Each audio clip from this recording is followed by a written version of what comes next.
ATAF has published from experiences across countries. I think probably East Africa is the region with countries. I think most countries in East Africa already have some sort of invoicing or reporting system. And picking on the experiences across the continent, ATAF has produced a tool just to guide countries on the considerations for digital reporting. But good enough I have in the room one of the people that led this work stream, which is Mr. Giorgio Bell, under the ATAF Technical Committee, Joint Technical Committees. So this kind of provides insights on what countries should look at when trying to do invoicing. But I go back to again say, when we think of this, it doesn't have to be specifically invoicing. It could also be other forms of real-time digitalization by integration, for example, where entities can still go on with their invoicing, but you get the real-time information from their point of sale for those that have that. It could also go by providing some sort of tool for small businesses to use for keeping records, because they might not have that they don't have to buy. But then there are APIs or integrations within those systems that still provide you that information. But this has to do also gaining taxpayer trust.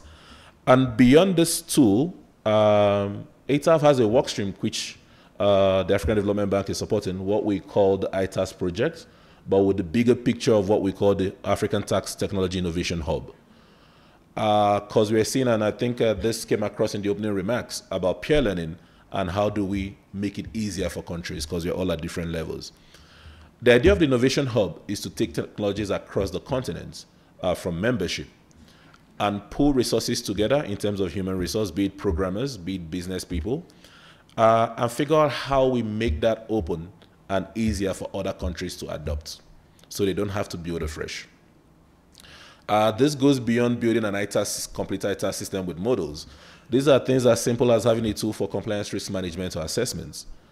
We spoke about data analytics, having plugins that countries could use within a certain model, maybe pre-audit assessment, for example.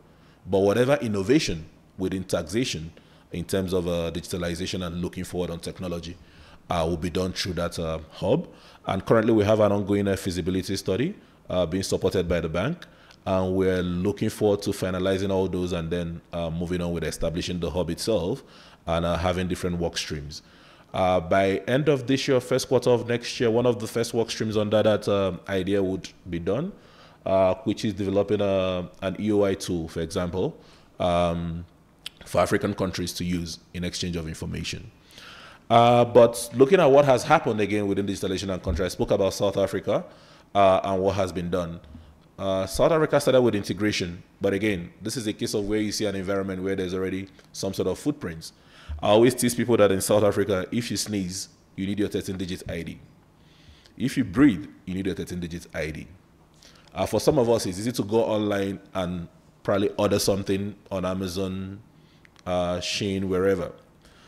In South Africa, you can't do that if you don't have your 13-digit ID. What does this mean? For every transaction and most transactions you do, there's a footprint. There's visibility, because visibility is important.